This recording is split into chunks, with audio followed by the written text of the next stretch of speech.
안녕하세요. 저는 경기도에 사는 50대 주부예요.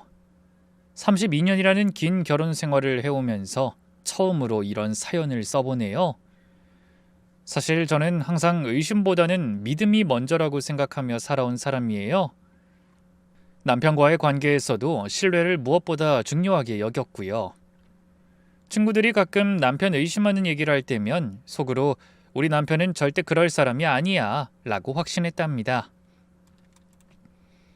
근데 작년부터 시작된 일들이 제 인생관을 완전히 뒤집어 놨어요. 몇 개월 전 그날 새벽에 제가 목격한 일은 지금 생각해도 가슴이 먹먹해지네요. 어떤 분들은 제가 너무 성급했다고 하실 수도 있고, 어떤 분들은 제가 너무 늦게 행동했다고 하실 수도 있겠죠. 하지만 저는 그때 제가 할 수 있는 최선의 선택을 했다고 믿어요. 과연 그게 정말 최선이었는지 이 이야기를 끝까지 들어보시고 판단해 주셨으면 좋겠네요. 저를 간단히 소개하자면 경기도 수원에서 3남매 중 둘째로 태어났어요. 특별할 것 없는 평범한 가정에서 자랐죠. 아버지는 작은 공장을 운영했고 어머니는 재봉 일을 하셨어요. 전문대에서 경영학을 전공하고 졸업 후에는 지역은행에 취직했답니다. 5년 정도 일했는데 그땐 정말 열심히 살았어요. 아침 일찍 출근해서 저녁 늦게까지 일하고 주말에도 자격증 공부하느라 바빴죠. 결혼하고 나서부터 상황이 달라졌어요. 시아버지가 편찮으셔서 간병이 필요했고 시어머니도 연세가 있으셔서 며느리 손이 필요했거든요. 남편과 상의 끝에 제가 직장을 그만두기로 했어요. 그때 남편이 그렇게 말했던 게 아직도 기억나네요. 당신이 그만둬도 내가 열심히 벌어서 우리 가족 먹고 살게 할게. 다행히 남편은 그 약속을 정말 잘 지켜줬어요. 저도 전업주부가 된 후로는 온 힘을 다해 살림을 했죠. 두 딸과 막내 아들, 이렇게 세 아이를 키우면서도 틈틈이 부업을 했거든요. 반찬 가게를 운영하기도 했고 아이들 학원 차량 운전도 했어요. 그러다가 3년 전에 시아버지가 돌아가셨고 작년엔 시어머니가 치매 진단을 받아 요양병원에 모시게 되면서 병원비 부담이 커졌죠. 거기다 막내가 서울에 있는 대학교에 입학하면서 교육비도 만만치 않게 들었고요. 그래도 남편이 과장으로 승진하면서 월급이 올랐다고 해서 크게 걱정은 안 했어요. 남편이 돈 걱정은 하지 마. 내가 다 알아서 할게. 라고 말했거든요. 저는 그 말을 철석같이 믿었죠. 성실한 남편을 의심할 이유가 있었겠어요? 남편 얘기를 좀 더 해볼게요.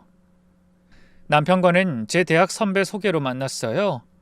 선배가 교회 청년부에서 만난 사람인데 정말 성실하고 좋은 사람이라고 극찬을 하더라고요.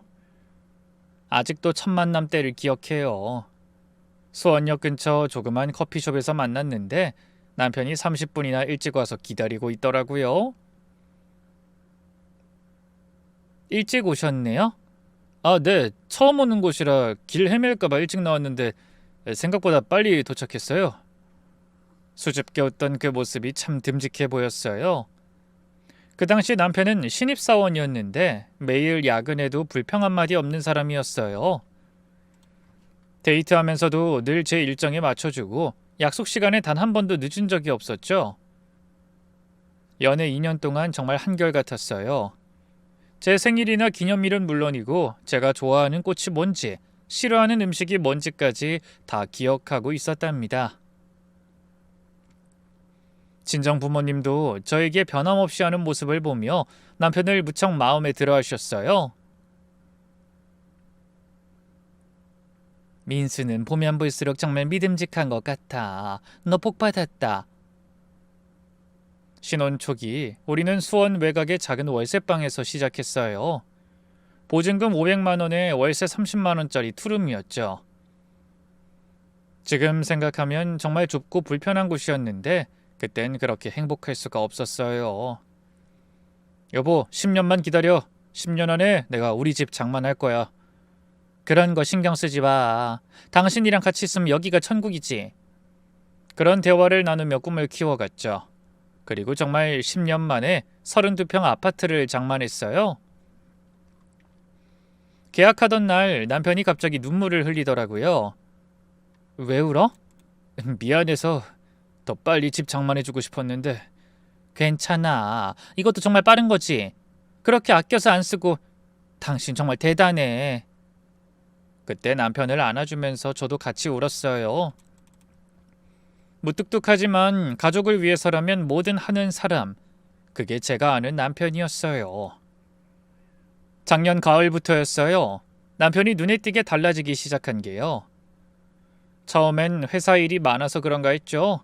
근데 시간이 지날수록 이상한 점들이 하나둘씩 늘어났어요. 여보, 오늘도 안 들어와? 대체 무슨 일이 그렇게 많아? 미안, 긴급 프로젝트가 생겨서 회사에서 밤새야 할 것 같아. 이런 대화가 일주일에 서너 번은 있었어요. 처음엔 이해했죠. 남편도 50대 후반인데 회사에서 살아남으려면 젊은 사람들보다 더 열심히 해야 한다고 생각했거든요. 그런데 점점 외박이 잦아졌어요.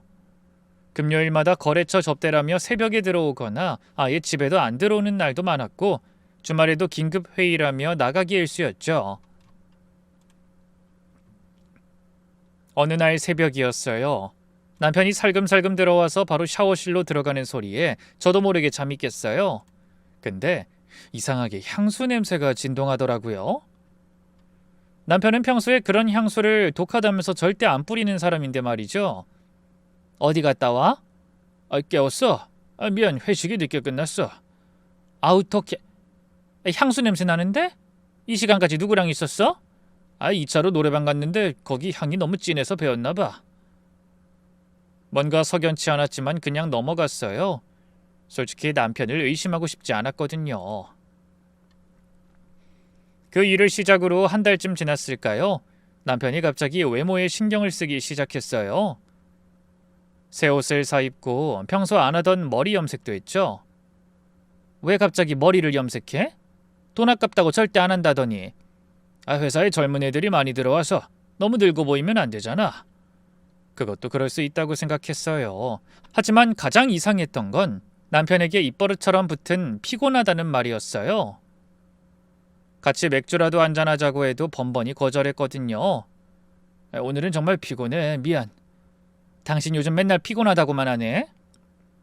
나하고 맥주 한잔 마시는 것도 싫어? 체력이 예전 같지 않아서 그래. 나도 나이 들어서 그런가 봐. 이해해줘. 그동안 한 번도 이런 적 없었는데 갑자기 달라진 남편이 낯설게 느껴졌어요. 뭔가 큰일이 일어날 것 같은 불안감이 들기 시작했죠. 결정적인 사건이 일어난 건 2달 전이었어요. 남편이 샤워하는 동안 휴대폰에 메시지가 왔는데 화면에 미리 보기가 떴거든요. 아저씨 보고 싶어요. 발신자는 미란이라고 저장돼 있었어요. 프로필 사진을 보니 20대 후반으로 보이는 예쁜 여자였죠. 가슴이 철렁 내려앉았어요. 남편이 나오자마자 바로 물어봤어요. 미란이라는 사람 누구야? 회사 후배야. 격리부에서 일하는데 가끔 업무 관련해서 연락 와. 보고 싶다는데? 무슨 업무 연락이 이래?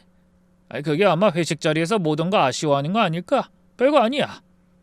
남편의 표정이 당황스러워 보였어요. 평소 거짓말 못하는 사람인데 그날은 확실히 뭔가를 숨기고 있다는 느낌이 들었죠. 그 이후로 남편은 휴대폰을 절대 손에서 놓지 않았어요. 화장실 갈 때도 들고 가고 잠잘 때는 베개 밑에 넣고 잤죠. 전화통화할 때면 꼭 베란다로 나가서 했고요. 불안한 마음에 카드 명세서를 확인해 보니 더 충격적인 사실들이 나왔어요. 백화점에서 명품 가방 구매, 화장품 세트, 여성 액세서리, 제가 받은 적 없는 물건들이었죠. 이거 뭐야? 누구 준 거야? 솔직히 말해. 회사 여직원들 퇴직 선물로 부서 대표로 내가 사서 줬어. 나중에 정산받을 거야. 말은 그렇게 했지만 정산받았다는 얘긴 한 번도 듣지 못했어요. 며칠 뒤 또 이상한 일이 있었어요. 남편 와이셔츠에서 립스틱 자국을 발견한 거예요. 목 부분에 선명하게 찍혀 있었죠. 당신 이거 뭐야? 몰라. 회식 때 누가 실수로 부딪혔나? 진짜 모르는 일이야. 아니 누가 잠깐 부딪혔는데 립스틱 이렇게까지 찍혀? 아니, 나도 모르겠어. 정말이야. 남편은 억울하다는 표정을 지었지만 저는 더 이상 믿을 수가 없었어요. 모든 정황이 하나를 가리키고 있었죠. 남편이 젊은 여자와 바람을 피우고 있다는 것을요. 그 의심이 확신으로 바뀐 건 한 달 전이었어요. 토요일 오후 남편이 갑자기 정장을 차려입고 나가더라고요. 저도 그런 모습을 몇십 년 만에 처음 보는 것 같았어요. 어디가? 거래처 사장님 댁에 초대받았어. 중요한 분이라 안 갈 수가 없네. 주말에도 또 일이야? 그런 자리면 나도 같이 가면 안 돼? 아니야, 그 임원들만 가는 자리라서 늦지 않게 들어올게. 저는 가만히 있을 수 없어 몰래 따라가 봤어요. 택시를 타고 조심스럽게 뒤를 밟았죠. 남편이 도착한 곳은 강남의 초호화 단독주택이었어요. 대기업 회장님이나 살 법한 엄청난 대저택이었죠.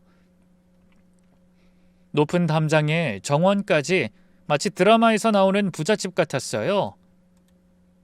남편은 경비원과 친한 듯 인사를 나누며 자연스럽게 들어갔어요. 과장님 또 오셨네요. 얼른 들어가세요. 네, 감사합니다. 또 오셨다고? 여길 자주 온다는 거야? 두 사람의 대화에 의심은 더욱 커졌어요. 그렇게 2시간쯤 기다렸을까요?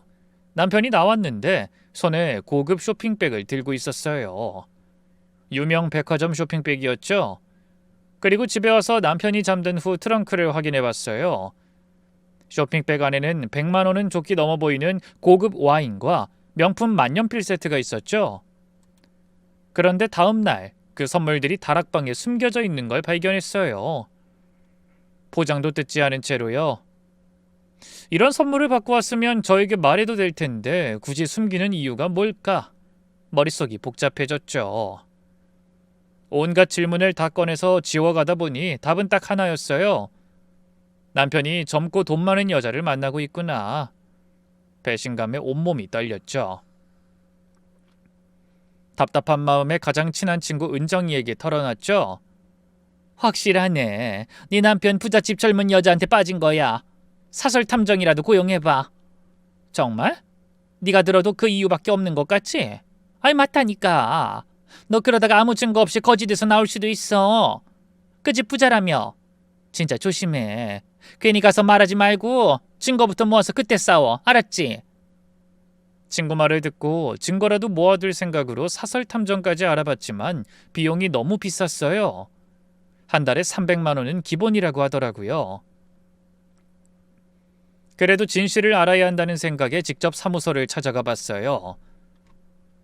정확히 증거를 원하시면 최소 3개월은 지켜봐야 합니다. 미행, 도청, 사진 촬영까지 하면 한 달에 350만 원 정도예요. 하지만 법적으로 유효한 증거를 확보하려면 그 정도는 투자하셔야. 그 돈이면 막내 다음 학기 등록금을 낼 수 있고 시어머니 요양병원비도 몇 달은 걱정 없을 텐데.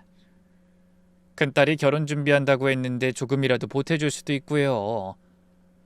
생각해보고 연락드릴게요. 사무소를 나오면서 한숨이 나왔어요. 주부인 제가 어디서 그런 큰 돈을 구하겠어요. 그렇다고 친정에 손 벌릴 수도 없고 그렇다고 아이들 미래를 포기할 수도 없었죠. 직접 증거를 잡는 수밖에 없겠네. 그때부터 남편의 일거수일투족을 감시하기 시작했어요. 어느 날 오후 남편이 회사에 간 사이 서재를 뒤지고 있었어요. 서랍 깊숙한 곳에서 작은 수첩을 발견했는데 거기엔 이상한 숫자들이 빼곡히 적혀 있었어요. 110-348-556. 이게 뭐지? 계좌번호 같은데? 그 밑에는 M-매월 15일이라고 적혀 있었고요. 가슴이 쿵쾅거렸어요. 딱 봐도 M은 분명 그 여자를 뜻하는 것 같았거든요. 손이 떨렸지만 침착하게 인터넷 뱅킹에 접속해봤죠. 남편 공인인증서 비밀번호는 알고 있었거든요. 계좌 조회를 해봤더니 역시나였죠. 김미란, 진짜 그 여자가 맞았네. 예금주 이름이 정확히 김미란이었어요. 이체 내역을 확인해보니 더 충격적이었죠. 매달 15일마다 200만 원씩 자동 이체가 되고 있었어요. 그것도 6개월째요. 다리에 힘이 풀려 그 자리에 주저앉았어요. 우리 생활비도 빠듯한데 젊은 여자한테 매달 200씩 용돈까지 주고 있었다니. 그것뿐이 아니었어요. 일회성 이체 내역도 있었죠. 그걸 보고 손이 부들부들 떨렸어요. 분노인지 배신감인지 모를 감정이 치밀어 올랐죠. 어떻게 이 사람이, 내 남편이, 내가 알던 그 사람이 맞아? 갑자기 무서워졌어요. 내가 진짜 남편을 알고 있었던 걸까? 아니면 제 앞에서까지 가면을 쓰고 살았던 걸까? 그날 밤 남편이 들어왔을 때 평정심을 유지하려 애썼어요. 늦었네. 밥 먹어야지. 아유, 아니 피곤해. 그냥 먼저 잘게. 남편을 보는 제 눈빛이 달라진 걸 눈치챘는지 남편도 그날은 어색해하더라고요. 침대에 누워서도 잠이 올 리 없었어요. 옆에서 자는 남편이 낯선 사람처럼 느껴졌죠. 나한테는 생활비 아껴 쓰라고 하면서 젊은 여자한테는 한 달에 200을 주는 사람이잖아요. 그런데 이상하게도 눈물은 나지 않았어요. 아마 그때 너무 충격이 커서 그랬나 봐요. 다음 날부터 남편을 더 세밀하게 관찰했어요. 전화통화 내용, 문자 메시지, 심지어 쓰레기통에 버린 영수증까지 다 확인했죠. 그러다 결정적인 단서를 발견했어요. 남편 차 트렁크에서 여자 운동화를 발견한 거예요. 분홍색 운동화, 사이즈는 230, 제 발 사이즈는 240이라서 제 걸 잘못 샀다고 변명할 수도 없는 증거였죠. 이 인간이 진짜 애들한테 부끄럽지도 않아? 혼잣말로 중얼거렸어요. 더 이상 의심의 여지가 없었죠. 남편은 젊은 여자와 깊은 관계를 맺고 있었고 돈까지 대주고 있었어요. 어쩌면 우리 가족 몰래 이중 생활을 하고 있는지도 몰랐죠. 여기까지 나온 정황을 은정이에게 말했더니 펄쩍 뛰더라고요. 뭐? 매달 200? 미쳤네. 일단 말하지 말고 증거 다 모아서 이혼 준비해. 아이 근데 30년 넘게 함께 살았는데 정말 믿기지가 않는다. 세월이 뭐가 중요해. 뒤통수 치고 바람 피우는데 그것도 돈까지 갖다 바치면서. 은정이 말이 맞았어요. 이제 더 고민할 것 없이 행동에 나서야 할 때였죠. 며칠 뒤 새벽 2시쯤 됐을 때였어요. 남편이 갑자기 벌떡 일어나더니 황급히 옷을 갈아입기 시작했어요. 평소와 달리 무척 당황한 모습이었죠. 또 어디 가는데? 제 목소리가 차갑게 나왔나 봐요. 남편이 절 보더니 움찔했어요. 당신도 그때 봐서 알지? 박상무님이 돌아가셨대. 갑자기? 암투병 중이었잖아. 방금 사모님한테 연락 왔어. 남편의 손이 미세하게 떨리고 있었어요. 거짓말할 때 나타나는 남편의 버릇이죠. 이 오랜 시간을 살 부대끼며 함께 살았는데 제가 모를 리 없잖아요. 나도 같이 갈게. 당신 상사분이셨잖아. 아니 안 돼. 남편이 거의 소리를 지르다시피 했어요. 그렇게 다급한 모습은 처음이었죠. 왜 안 돼? 나도 몇 번 뵀던 분인데. 그게 유족들이 조용히 치르고 싶다고 가족들만 오래. 그럼 당신은 왜 가? 당신도 가족 아니잖아. 난 회사 대표로 가는 거라서 난 꼭 가봐야 할 것 같아. 근데 남편은 검은 정장도 아닌 평상복을 입고 있었어요. 부익은 봉투도 없고 심지어 머리도 부스스한 채였죠. 순간 장례식장이 핑계가 아닌 생각이 들었어요. 근데 정장도 안 입고? 부의금은 안 챙겨? 급하게 가야 해서 부의금은 나중에 회사에서 모아서. 거짓말 좀 적당히 해. 사람을 바보로 알아? 순간 참고 있던 감정이 폭발했어요. 대체 뭘 그렇게 숨기는 거야? 이 새벽에 또 어딜 가는데? 누굴 만나는 건데? 무슨 소리야? 정말 장례식장 가는 거라니까. 누굴 만나? 그럼 나도 같이 가면 되잖아. 왜 막아? 아니 왜 이래? 내가 거짓말할 사람으로 보여? 남편이 역정을 내는 게 수상했어요. 평소엔 절대 목소리를 높이지 않는 사람이거든요. 당신 요즘 얼마나 수상한지 알아? 새벽에 들어오고 전화는 다 몰래 받고. 이 일 때문이라고 했잖아. 어떻게 하나하나 밖에 일을 내가 다 말해? 예?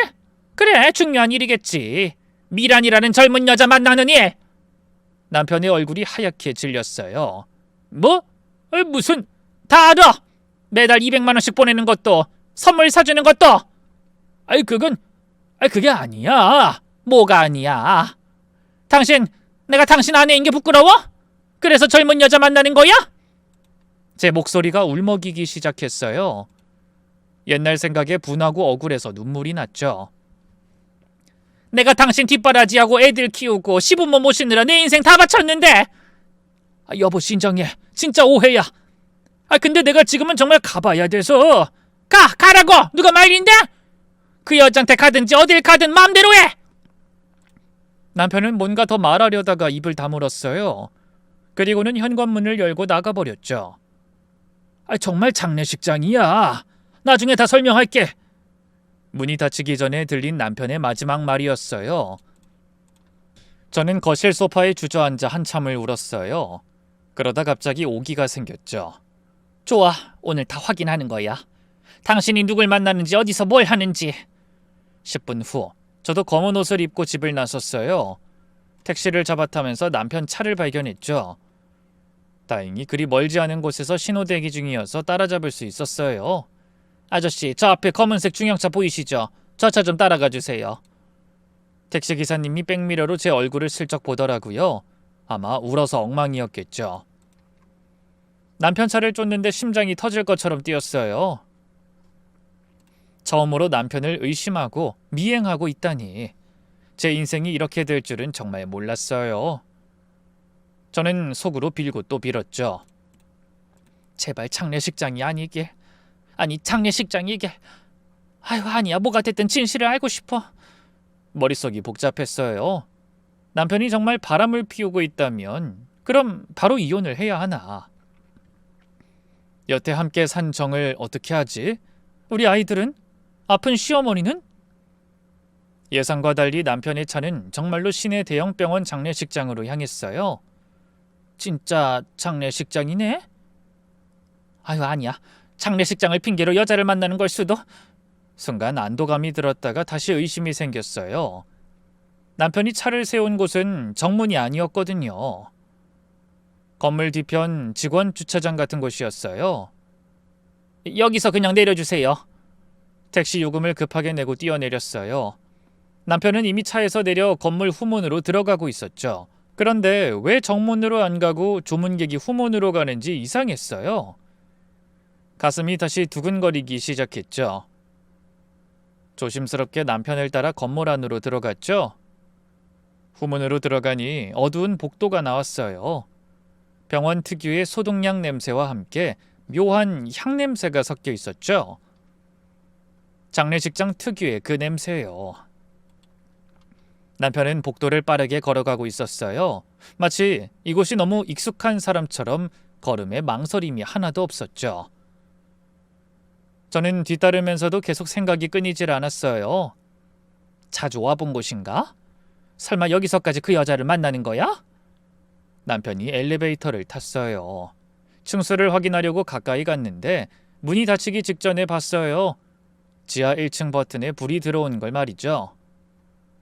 그런데 장례식장은 보통 2층이나 3층에 있는데 지하로 내려가는 게 더욱 수상했어요. 저도 재빨리 계단을 찾아 뛰어내려갔죠. 다리가 후들거렸지만 멈출 수 없었어요. 오늘 모든 진실을 확인하고 말겠다고 다짐했으니까요. 지하 1층에 도착했을 때 복도는 정말 어두웠어요. 천장에 형광등이 깜빡거리고 있었고 벽에는 관계자 외 출입금지 표시가 여기저기 붙어 있었죠. 일반인이 올 곳이 아닌데 남편은 왜 여기 온 거야? 발소리가 들릴까봐 신발을 벗고 들었어요. 차가운 바닥에 발이 닿아 차가웠지만 참았죠. 잠시 뒤 복도 끝에서 불빛이 새어나오고 있었어요. 그리고 웅성거리는 소리도 들렸고요. 조심스럽게 그 앞에 가보니 직원 휴게실이라는 팻말이 보였어요. 문이 반쯤 열려 있었어요.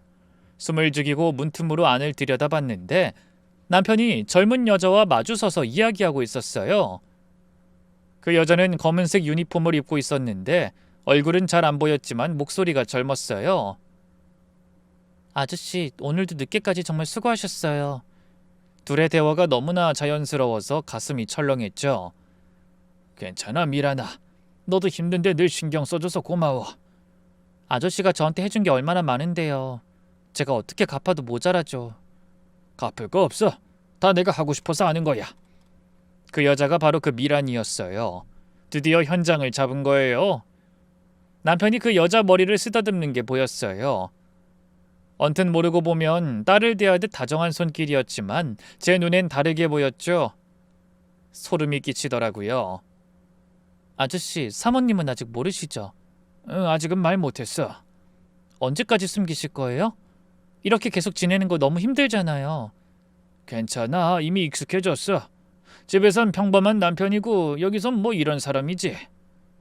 그래도 매일 새벽에 나오면 언젠간 들킬 거예요. 조심하면 돼. 장례식은 핑계였던 거예요. 정말로 거짓말이었어요. 박상무님 장례식은 다 핑계고 이 여자를 만나러 온 거였어요. 바람을 피우니 살아있는 사람 죽이는 것도 아무렇지 않은 일이 되는 모양이었죠. 그 여자가 남편에게 바짝 다가섰어요. 아저씨가 저한테 너무 잘해주셔서 정말 어떻게 갚아야 할지. 보답 같은 거 생각하지 마. 그저 네가 행복하면 그걸로 충분해. 아저씨, 정말 고마워요. 전 정말 아저씨 같은 사람 처음 봐요. 나도 너 같은 애 처음 봐. 내 딸보다 어린 여자한테 너 같은 애라니 온몸에 소름이 돋았어요. 그 순간 제 심장이 멈추는 것 같았어요. 저 어린 것이 내 남편한테 꼬리를 치는구나. 네, 먼저 나갈게요. 아저씨는 2분 후에 나와요. 같이 나가면 수상하니까. 여자가 남편의 팔을 가볍게 터치하는 게 보였어요. 그 순간 머리가 하얗게 변했죠. 여자가 먼저 나가라고 하는 걸 보고 급히 숨었어요. 전 어떻게든 그 여자의 얼굴을 제대로 한 번은 봐야겠다는 생각뿐이었죠. 3분 정도 지나 여자가 복도로 나왔어요. 20대 후반으로 보이는 예쁜 얼굴이었어요. 긴 머리를 단정하게 묶고 화장은 연하게 했지만 젊음이 그대로 드러나는 얼굴이었죠. 저런 애를, 어떻게 저런 딸 같은 어린애를 만날 수가 있어? 아내랑 가족은 다 뒷전이고 어떻게 저런 어린 여자한테 위로하고 돈까지 대주고 점점 이성을 잃어 눈앞까지 흐려지는 것 같았죠. 몇 분 뒤에 남편도 뒤따라 나왔는데 평상복 위에 뭔가를 걸치고 있었어요.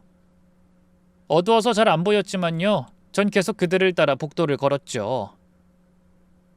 엘리베이터를 타고 올라가는 둘을 보고 다시 계단으로 뛰어 올랐죠. 오늘 결혼 생활은 다 끝이란 생각밖에 없었어요. 현장을 잡아서 잡아뗄 수 없게 만들 작정이었죠. 그래서 3층에서 무슨 일이 일어나는지 확인해야 했어요. 3층에 도착했을 때 숨이 차서 헉헉거렸어요. 복도가 어두웠고 특실 쪽에서 희미한 불빛이 보였죠. 저것들이 저기서 또 무슨 짓을 하려고. 정말 끝까지 가는 거야? 분노로 앞이 제대로 보이지 않았어요. 들키지 않으려고 조심스럽게 걸어가다가 복도에 놓인 뭔가에 발이 걸렸어요. 악! 제 비명소리와 함께 쿵 하는 소리가 났어요. 복도에 세워둔 관 운반대에 제가 부딪힌 거였죠. 운반대가 쓰러지면서 엄청난 굉음을 냈어요. 아이고, 무슨 일이야? 거기 누구세요? 상주 가족들이 복도로 뛰어나왔고 직원들도 황급히 달려왔어요.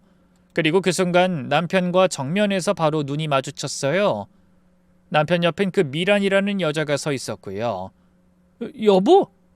남편의 얼굴은 새하얗게 질려 있었어요. 충격과 절망이 뒤섞인 표정이었죠.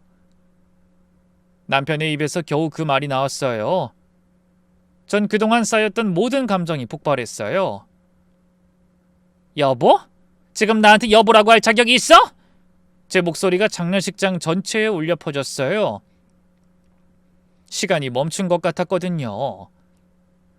상주들의 웅성거림도 직원들의 당황한 목소리도 들리지 않았죠. 오직 남편과 저 둘만 존재하는 것 같았어요. 누가 보든 말든 상관없었어요. 이미 이성을 잃은 상태였거든요.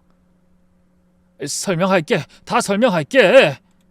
남편이 떨리는 목소리로 말했어요. 어떻게 나한테 이럴 수 있어? 여보 잠깐만. 여기서 이러면 뭐 창피해? 아니면 저 여자 앞에서 내가 나타난 게 창피해? 미란이를 가리키며 소리쳤어요. 그 여자는 당황한 표정으로 뒤로 물러섰죠. 매달 200만 원 우리의 등록금도 빠듯한데 저 여자한테 매달 돈까지 보내지? 뭐? 아이 그게 아니야. 아니야? 내가 계좌도 확인했고 선물 산 것도 다 알아. 저 여자 집도 드나들고. 눈물이 쏟아졌어요. 분노와 배신감, 서러움이 뒤섞여서 앞이 제대로 보이지 않았죠. 내가 뭐가 부족해서? 뭐 너무 늙어서? 아, 그래서 저런 어린애한테 빠진 거야? 사모님 오해예요. 그런 사이 아닙니다. 미란이 급하게 말했지만 전 그런 애 말은 듣고 싶지도 않았어요. 오해? 누가 누구한테 사모님이야? 이 뻔뻔한 게 그 입 안 다물어? 여보 제발 이건 정말 오해야. 남편이 절박하게 말했지만 저는 멈출 수 없었어요. 박상무님 장례식이라면서 저 여자 만나려고 장례식 핑계까지 댄 거잖아? 아니야 정말 박상무님은. 그때였어요. 박상무 부인이 빈소에서 나오셨어요. 무슨 이런 일이... 소란이... 어머 정 과장님? 박상무 부인이 남편을 발견하고 위아래로 훑어보더니 놀란 표정을 지었어요. 저는 박상무 부인을 보자 더욱 분노가 치밀어 올랐어요. 사모님 이 인간 좀 보세요. 박상무님 돌아가셨다고 거짓말하고선 여기서 젊은 여자랑 이러고 있었네요. 멀쩡한 상무님 팔아서 불륜이나 저지르고 부끄럽지도 않아? 어? 당신 사모님께 미안하지도 않냐고? 제 목소리가 더욱 커졌어요. 그때 박상무 부인이 깊이 고개를 숙이며 말했어요. 사모님, 우리 남편 정말 돌아가셨어요. 어젯밤에. 네? 그럼 왜 이 시간에 여기서... 저는 혼란스러웠어요. 근데 박상무 부인의 다음 말이 더 충격적이었죠. 근데 과장님이 왜 그 옷을... 저도 그제야 제대로 다시 남편을 봤어요. 근데 남편이 평상복 위에 걸쳐 입은 게 유니폼이었던 거예요. 장례식장 직원들만 입는 유니폼이었죠. 뭐야 그 옷은? 여보 미안해. 내가 다 설명할게. 아저씨는 잘못한 거 없어요. 제가 설명할게요. 미란이가 앞으로 나섰어요. 아저씨는 6개월 전에 회사에서 명예퇴직 당하신 후로 여기서 일하고 계세요. 그리고 전 여기 직원이고 아저씨를 도와드리고 있을 뿐이에요. 뭐라고요? 다리에 힘이 풀렸어요. 명예퇴직은 또 뭐고 장례식장 직원이라뇨. 그 돈은 저희 어머니 병원비예요. 아저씨가 어머니 수술 때 보증서 주시고 매달 병원비 대신 내주고 계신 거예요. 저희 어머니가 간암이세요. 아저씨 아니었으면 저희 어머닌... 그 말을 하는 미란이의 눈에 눈물이 고였어요. 여보 미안해. 말하고 싶었는데 차마 말할 수가 없었어. 남편이 고개를 떨궜어요. 그 모습이 너무나 초라해 보였죠. 그게 무슨... 나 명예퇴직 당했어. 6개월 전에. 그리고 여기서 일하고 있어. 장례식장이 조용해졌어요. 상주들도 직원들도 모두 숨을 죽이고 우리를 바라봤죠. 왜? 근데 왜 나한테 말 안 했어? 제 목소리가 떨렸어요. 이번엔 분노가 아니라 미안함과 충격 때문이었죠. 당신한테, 아이들한테 이런 모습 보이고 싶지 않았어.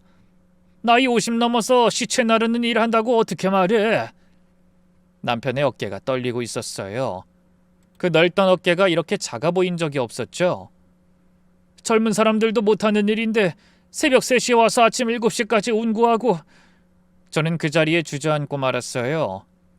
그 오랜 시간을 부부로 함께 산 남편이 몇 개월을 이런 일을 혼자서 하고 있었는데 저는 불륜을 의심하고 있었다는 게 너무 미안했죠. 미안해. 정말 미안해. 남편이 제게 다가왔지만 전 고개를 들 수가 없었어요. 부끄러움과 미안함에 얼굴이 화끈거렸어요. 그걸 본 박상무 부인이 다가와서 제 어깨를 두드렸어요. 정 과장님이 명예퇴직 후에도 우리 남편 병문안 꾸준히 오셨어요. 그것도 새벽 일 끝나고 오셔서 참 좋은 분이에요. 정 과장님은 아시잖아요. 장례식장에 모인 모든 사람들의 시선이 느껴졌어요. 하지만 전 남편만 바라봤죠. 장례식장 직원 유니폼을 입고 초라하게 서 있는 내 남편을요. 여보, 아니야, 내가 미안해. 정말 미안해. 누가 누구에게 미안한 건지 모를 말이 오갔어요. 그렇게 우리 부부는 처음으로 모든 것을 드러낸 채 서로를 마주했습니다. 뒤이어 남편은 저를 직원 휴게실로 데려갔어요. 다리가 풀려서 제대로 걸을 수도 없었죠. 그 미란이가 물을 가져다 줬지만 손이 떨려서 제대로 마실 수도 없었어요. 그럼 그동안 매일 새벽에 나간 게... 제 목소리가 갈라졌어요. 남편은 고개를 들지 못하고 있었죠. 미안해, 정말 미안해. 하지만 어떻게 말해야 할지. 왜 말 못하는데? 내가 남이야? 당신 아내야. 30년 넘게 같이 산 아내라고. 그러니까 더 못하겠더라. 당신이랑 아이들 앞에서 이런 일 한다고 어떻게... 남편의 목소리가 떨렸어요. 회사에서 명예퇴직 통보받던 날 하늘이 무너지는 것 같았어. 하루아침에... 왜? 당신한테 왜 그런 일이... 옆에 있던 미란이가 조용히 말을 보탰어요. 아저씨는 정말 억울하게 당하신 거예요. 회사에서도 진짜 인정받는 분이셨는데. 그만해 미란아. 이미 다 지난 일이야. 남편이 손으로 얼굴을 쓸어내렸어요. 자세히 보니 남편의 얼굴이 많이 수척해져 있었죠. 몇 개월 동안 말도 못하고 혼자 끙끙대면서 얼마나 힘들었을까요? 제 취업도 알아봤어. 하지만 50대 후반에 누가 써주겠어. 경비, 주차관리 그런 것밖에 없더라. 그 돈으로는 너무 힘들 것 같고. 그러다 여기 자리가 나서. 시급이 세서 선택하신 거예요. 야간 특수 업무라. 미란이가 설명했어요. 새벽 3시부터 7시까지 가장 힘든 시간대예요. 시신 운구하고 염습 보조하고 청소하고. 젊은 사람들도 며칠 못 버티고 나가는 일인데 아저씨는 잘하고 계세요. 생활비에 엄마 병원비 내고 막내 등록금 보태고 그래도 모자라서 매일같이 나오는 거야. 남편의 대답에 가슴이 찢어지는 것 같았어요. 그때 남편이 무언가 생각난 듯 말했죠. 그리고 여보, 그때 내 차 트렁크에서 발견한 분홍색 운동화 있잖아. 응, 230 사이즈. 그것도 미란이 어머니께 드리려고 산 거였어. 병원에만 계시다가 수술 후에 산책할 수 있게 되셨다고 해서 편한 운동화 사드리고 싶어서 샀는데 트렁크에 넣어두고 깜빡했어. 남편이 쑥스럽게 웃었어요. 그것도 의심했구나. 미안해. 잠시 후 박상무 부인이 휴게실로 들어오셨어요. 괜찮으세요? 죄송합니다, 사모님. 이런 모습 보여드려서. 아니에요. 오히려 제가 죄송하죠. 정 과장님 사정도 모르고. 박상무 부인이 남편을 바라보며 말을 이었어요. 우리 남편이 정 과장님 명예퇴직 얘기 듣고 얼마나 화났는지 몰라요.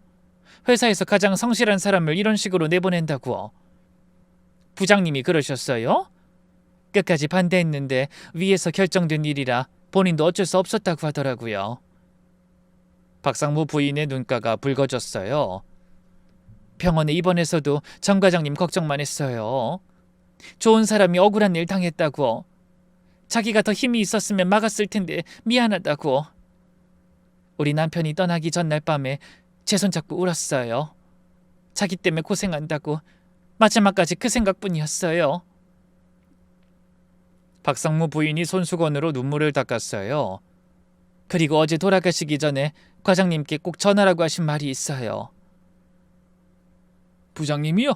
뭐라고 하셨는데요? 정직하게 잘 살았다고요. 자긴 못 그랬는데 끝까지 과장님 생각하다가 가셨어요. 박상무 부인이 한숨을 쉬며 말을 이었어요. 사실 정 과장님이 명예퇴직 당한 진짜 이유가 있어요. 진짜 이유라뇨?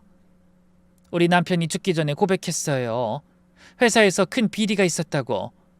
상부에서 회사 자금 300억 원을 빼돌리는 프로젝트를 진행했대요. 회장님 모르게요. 300억을요? 네. 우리 남편도 어쩔 수 없이 그 일에 관여하게 됐고요. 근데 정 과장이 그걸 알고 거부하셨대요. 그리고 회장님께 직접 보고하려고 하셨다고. 그래서 이 사람이 갑자기 명예퇴직을... 남편이 고개를 들었어요. 아마 부장님도 많이 힘드셨을 거예요. 중간에 끼어서. 우리 남편이 마지막에 한 일이 있어요. 회장님께 모든 걸 털어놓는 편지를 썼어요. 증거도 모아서 보내고요. 그리고 이 일의 진짜 영웅은 정 과장님이라고도 알렸대요. 아마 곧 연락이 갈 거예요. 집으로 돌아오는 택시 안에서 우리 부부는 말이 없었어요. 남편은 창밖만 바라보고 저는 남편의 손을 꼭 잡고 있었죠. 집에 도착하자마자 남편이 숨겨둔 통장들을 모두 꺼냈어요. 이게 다야? 응, 그 장례식장에서 번 돈 통장, 회사 퇴직금 통장, 그리고 남편이 또 다른 통장을 꺼냈어요. 이건 또 뭐야? 누가 매달 500만 원씩 넣어주는 통장이야. 6개월째. 누군진 모르겠어. 통장을 확인해보니 정말 매달 500만 원씩 남편 이름으로 입금돼 있었어요. 근데 남편은 한 푼도 쓰지 않고 그대로 두고 있었죠. 왜 안 썼어? 모르는 돈이잖아. 실수로 잘못 들어온 걸 수도 있고 떳떳하지 못한 돈일 수도 있고. 그래서 매일 새벽에 그 힘든 일을 내가 번 돈으로 살고 싶었어. 나도 솔직히 힘들 땐 잠깐 쓸까 생각도 했는데 내가 번 깨끗한 돈으로 그래야 우리 애들도 그렇고 엄마도 건강해질 것 같아서. 남편의 말에 또 눈물이 났어요. 그동안 가장 역할 해내려고 애쓴 남편이 안쓰러웠죠. 말없이 저는 남편을 꼭 안았어요. 미안해. 정말 미안해. 내가 몰라서, 내가 당신을 의심해서. 괜찮아. 나도 미안해. 말했어야 했는데. 아니야. 당신 자존심 생각하면 얼마나 말하기 힘들었을까. 우리는 한참을 울었어요. 결혼하고 처음으로 이렇게 서로를 부둥켜 안고 울었죠. 박상무님 장례식이 끝나고 일주일쯤 지났을 때 아침 일찍 초인종이 울렸어요. 누구세요? 한우 배달 왔습니다. 문을 열어보니 고급 정육점 직원이 커다란 아이스박스를 들고 서 있었어요. 저흰 주문한 거 없는데요? 정민수 고객님 맞으시죠? 선물로 온 겁니다. 누가 보낸 건데요? 송장엔 따로 보낸 분 성함이 없네요. 그 최고급 한우 세트입니다. 찝찝한 마음에 거절하려 했지만 이미 배송 직원은 현관에 내려놓고 가버렸어요. 그날 오후엔 또 다른 택배가 왔어요. 이번엔 고급 양주 세트였죠. 술을 잘 모르는 저 같은 사람이 그냥 봐도 좋게 100은 넘어 보이는 포장이더라고요.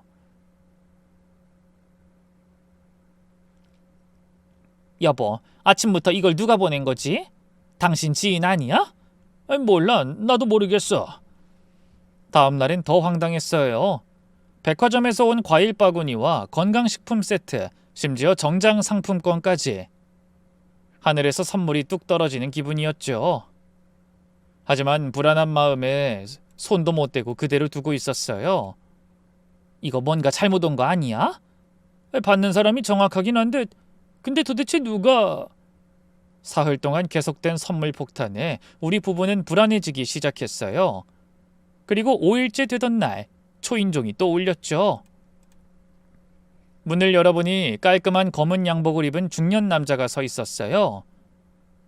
여기가 정민수 과장님 댁 맞습니까? 그가 명함을 건넸어요. 금박으로 된 고급스러운 명함이었죠. 저는 비서실장입니다. 회장님께서 두 분을 뵙고 싶어 하십니다. 지금 시간 되십니까? 지금요? 이렇게 갑자기요? 죄송합니다. 그 회장님이 급히 뵙고 싶어 하셔서 차는 밖에 대기하고 있습니다. 남편과 눈이 마주쳤어요. 뭔가 중요한 일인 것 같았죠. 잠시만 기다려주세요. 저희 그럼 옷만 좀 갈아입고요. 우리는 급하게 단정한 옷으로 갈아입었어요. 현관을 나서니 검은색 대형 세단이 기다리고 있었죠. 운전기사가 정중히 문까지 열어줬어요. 차는 조용히 출발했어요. 창밖으로 스쳐가는 풍경을 보며 긴장했죠. 강남을 지나 한남동 쪽으로 향하더니 어느 고급 주택가로 들어섰어요. 우와, 저도 모르게 감탄사가 나왔어요. 대문 앞에 경비원 2명이 서 있었고 문이 열리자 엄청난 규모의 정원이 펼쳐졌죠. 잔디밭은 축구장만 했고 연못엔 비단 잉어들이 헤엄치고 있었어요. 저택은 3층 규모의 현대식 건물이었는데 마치 호텔 같았죠. 이게 다 집이야? 제가 속삭이자 남편이 웃더라고요. 현관에 들어서니 천장이 3층 높이로 뻥 뚫려 있었고 거대한 샹들리에가 걸려 있었어요. 대리석 바닥은 거울처럼 반짝였고 벽에는 유명 화가들의 그림이 걸려 있었죠. 비서실장이 안내한 곳은 2층 서재였어요. 문을 열고 들어가니 책으로 가득한 벽면과 함께 80대쯤으로 보이는 품위 있는 노신사가 중심에 앉아 있었죠. 어서 오게, 정 과장. 그리고 사모님도 들어오시죠. 나이는 들어도 회장님 눈빛은 여전히 날카로웠어요. 비서가 고급 찻잔에 차를 따라주자 회장님이 이야기를 시작했죠. 차라도 한잔하면서 이야기하세. 먼저 사과해야겠네. 내가 너무 늦게 알았어. 네? 회장님, 저한테 무슨 사과를... 박상무가 죽기 전에 보낸 편지를 받았네. 죽기 전에 쓴 장문의 편지더군. 회장님이 서랍에서 두꺼운 편지 봉투를 꺼냈어요. 여기 모든 진실이 적혀 있었는데 전무, 상무 그리고 몇몇 임원들이 짜고 회사 돈을 빼돌렸다고. 해외 페이퍼 컴퍼니 7개를 만들어서 돈을 돌려가며 빼냈더군. 아주 치밀하게. 회장님의 표정이 굳어졌어요. 그래서 그때 자네가 날 찾아와서 회사 일 놓지 말라고 부탁한 거였구만. 자네는 이미 눈치채고 거부했다면서. 그리고 내게 직접 보고하려 했다는 것도 다 들었어. 전 그저 옳은 일을 하려고... 옳은 일? 요즘 세상에 그게 얼마나 어려운 일인지 아나? 회장님이 일어나 창가로 갔어요. 내가 회사를 40년 동안 키웠네. 직원 5명으로 시작해서 지금은 5,000명이 넘지. 근데 내가 자식처럼 생각하고 믿었던 임원들이 내 뒤통수를 친 거야. 그 목소리에 배신감이 묻어났어요. 하지만 자네 같은 사람이 있어서 회사가 지켜진 거야. 자네 아니었으면 300억이 고스란히 사라졌을 거네. 내가 잠깐 수술하고 온 사이에 사라졌을 거라고. 회장님이 우리 쪽으로 돌아섰어요. 자네를 명예퇴직시킨 전무는 이미 구속됐네. 나머지도 곧 잡힐 거야. 검찰에 모든 자료 넘겼으니까 당연한 결과지. 그리고 자네에 대한 보상도 당연한 거야.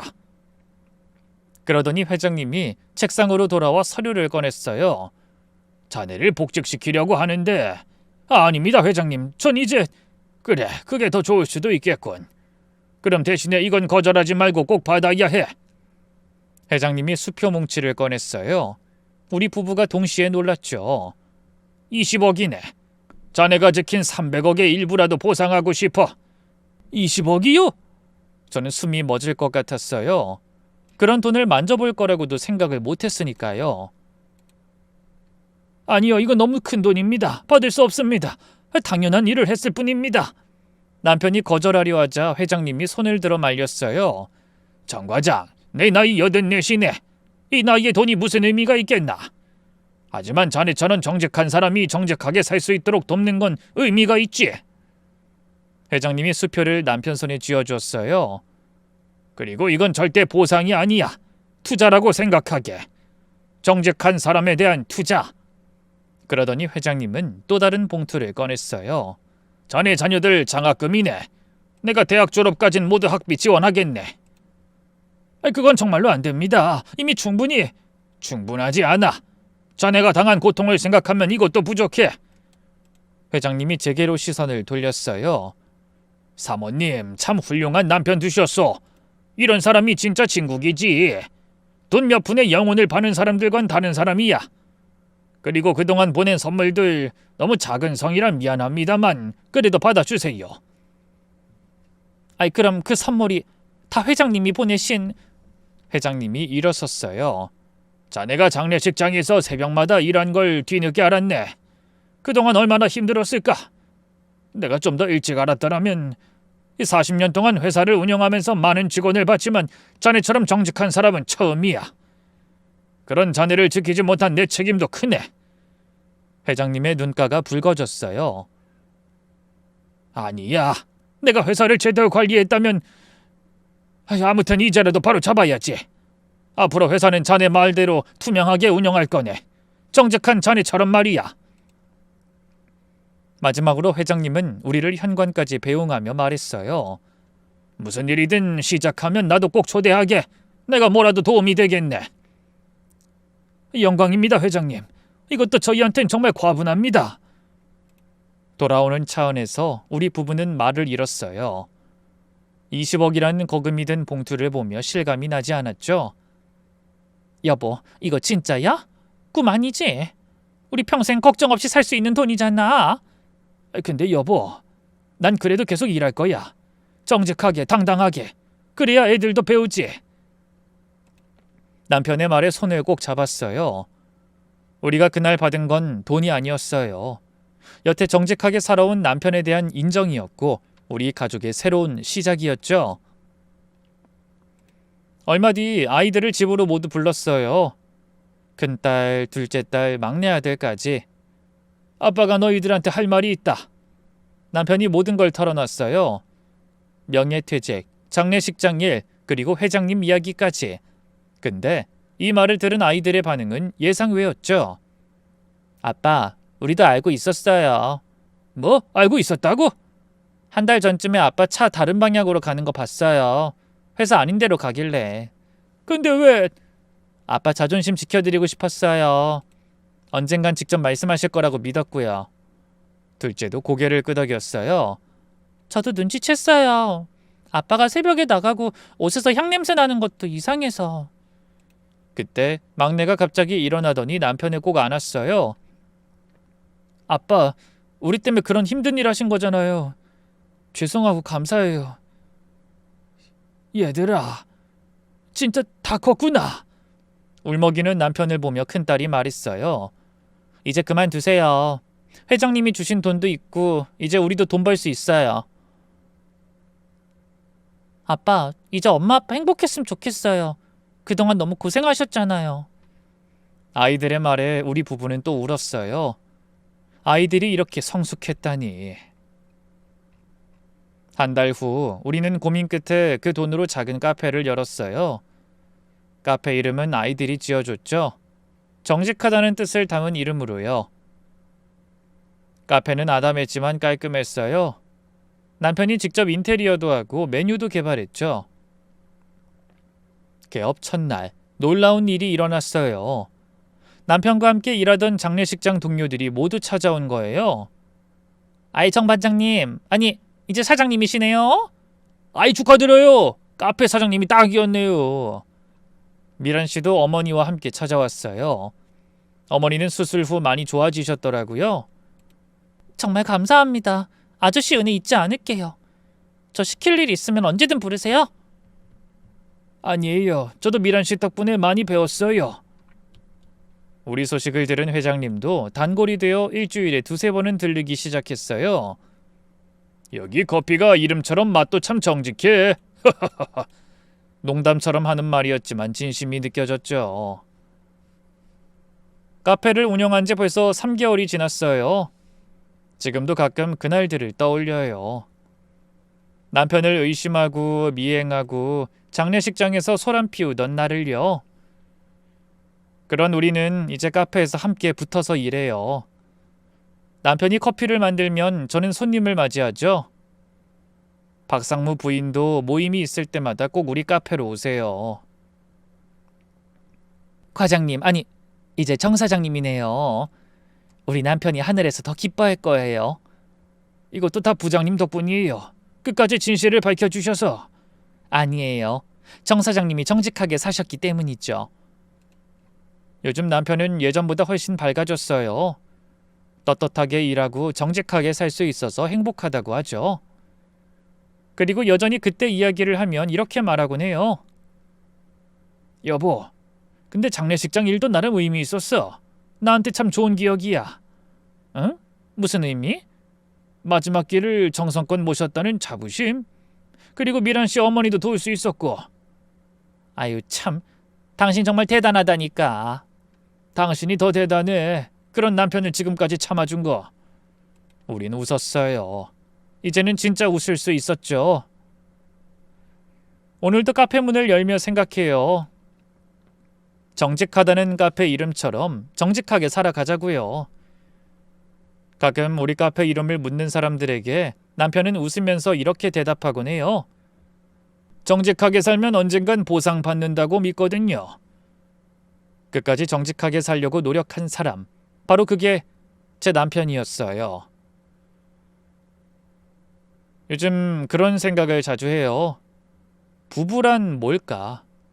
서로를 의심하지 않고 믿는 것? 아니면 모든 걸 투명하게 공유하는 것? 정답은 없는 것 같아요.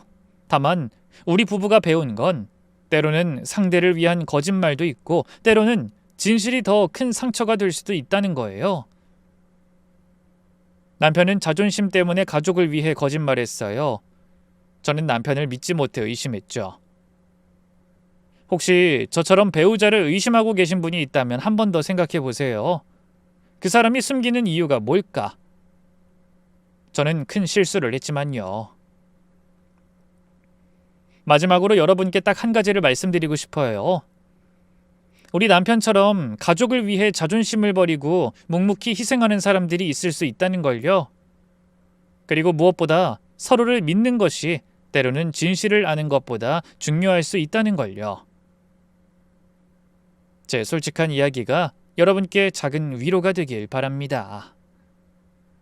들어주셔서 감사합니다.